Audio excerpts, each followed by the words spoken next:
Baik, bismillahirrahmanirrahim. Assalamualaikum warahmatullahi wabarakatuh.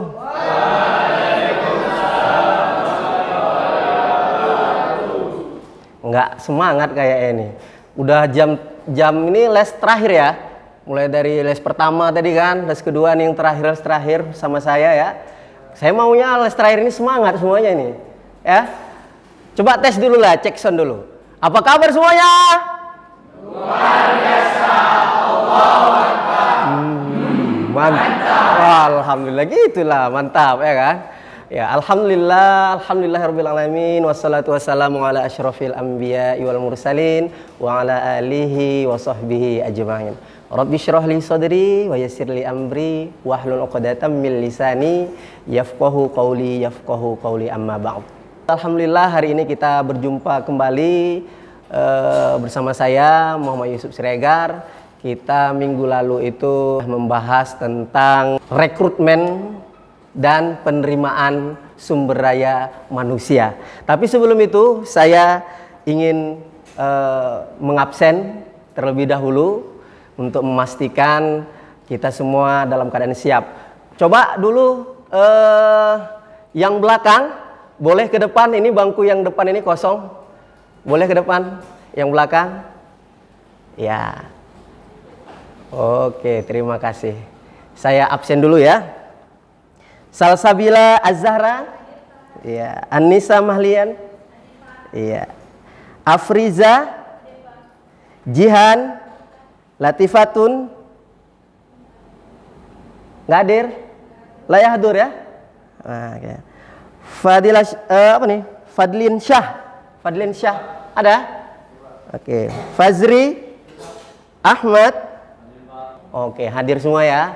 Alhamdulillah. Tadi satu orang yang nggak hadir ya. Oke, alhamdulillah. Hari ini kita berjumpa lagi ya bersama saya pada mata kuliah Manajemen Sumber Daya Manusia. Minggu lalu kita sudah mempelajari tentang rekrutmen dan penerimaan sumber daya manusia, SDM. SDM, tahu kepanjangan SDM? Sumber daya manusia. Kalau SDA tahu? Sumber daya alam. Katanya tuh sumber daya alam Indonesia tuh sangat melimpah, gitu kan? Coba kita berpikir, sumber daya manusianya gimana? Padahal di Indonesia penduduk Indonesia berjuta-juta ya kan? Ada yang tahu berapa juta sekarang? Berapa? 200 juta lebih. Ya, jadi bagaimana sumber daya manusia ini bisa berkompeten di bidangnya masing-masing. Ya, minggu lalu kita sudah membahas bagaimana kita merekrut, menyeleksi ketika kita punya lembaga pendidikan seperti pondok pesantren, rumah sekolah, kurang kita tenaga pendidiknya, kurang karyawannya. Bagaimana kita cara merekrutnya? Apakah kita asal-asalan aja gitu kan? Pastinya kita kepingin sebagai leader, sebagai pimpinan, orang-orang yang bekerja bersama kita itu orang-orang yang memiliki sumber daya manusia yang tinggi, yang bagus, sesuai dengan bidangnya masing-masing. Tapi untuk kali ini kita akan membahas tantangan dalam manajemen sumber daya manusia. Apa aja tantangannya itu? Tantangan dalam manajemen sumber daya manusia. Pastinya ada tantangannya. Ya, yang pertama apa tantangannya? Perubahan teknologi. Ternyata perubahan teknologi ini sangat-sangat kita rasakan. Ya.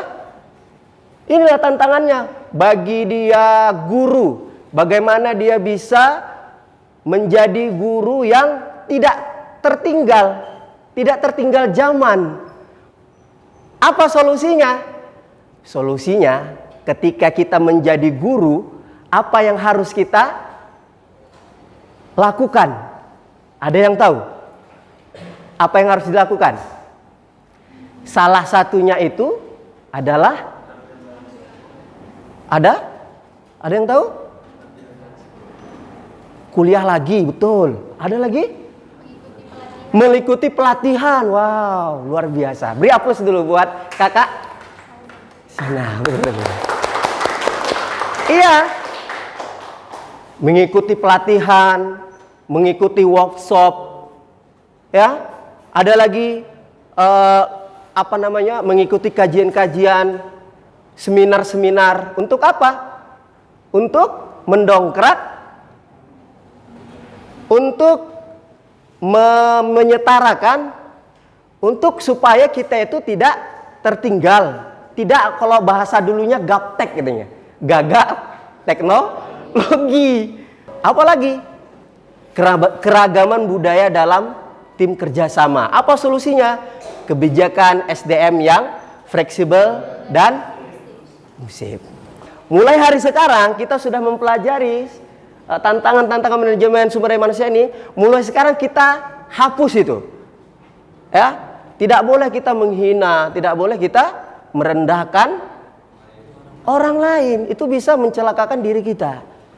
Ya kan? Bangsa dan negara. Teman-teman, dari keenam ini, ya kan, saya kepingin kalian semua bisa memberikan contoh dari masing-masing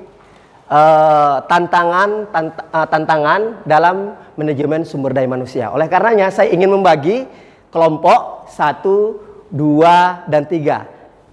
Buat kelompok 1, kelompok 2, dan kelompok 3.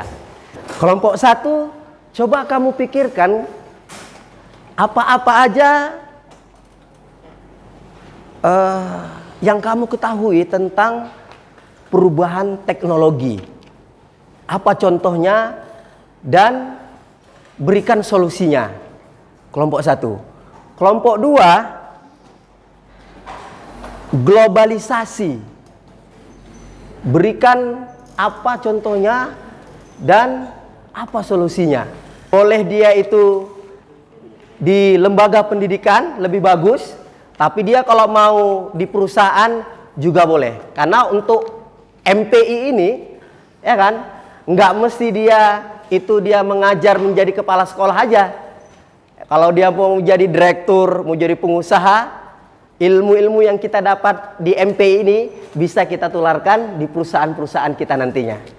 Oke, kelompok 3 dulu, kelompok 3. Pengangguran setelah mereka tamat dari sana, gitu. Oke, beri aplaus dulu. Terima kasih kepada kita semua.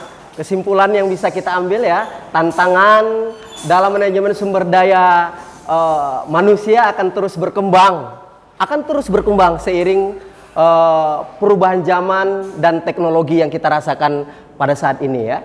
Oleh karena itu penting bagi organisasi, lembaga pendidikan, suatu perusahaan untuk yang pertama itu adaptif, menyesuaikan strategi sumber daya manusia dengan tren global. Ada juga inovatif, menerapkan solusi kreatif dalam menghadapi tantangan zaman. Dan kolaboratif, membangun kerjasama yang kuat antar tim agar di dalam kerja kita bisa saling bekerja sama.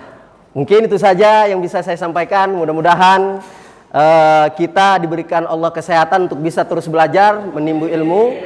Apa yang kita pelajari ini bisa kita terapkan di perusahaan kita nantinya. Amin. Oke, sebelum saya tutup ya, materi hari ini, tugas untuk minggu depan itu membuat resume ya. Jadi mahasiswa harus membuat resume, kemudian minggu depan harus dikumpulkan resume itu kepada saya. Fahim tum? Oke, terima kasih. Mohon maaf apabila banyak tutur kata di dalam penyampaian materi kurang jelas ataupun menyakiti hati kita semua. Saya mohon maaf yang sebesar-besarnya. Kepada Allah saya mohon ampun, dan saya akhiri dengan wabillahi taufiq wal hidayah.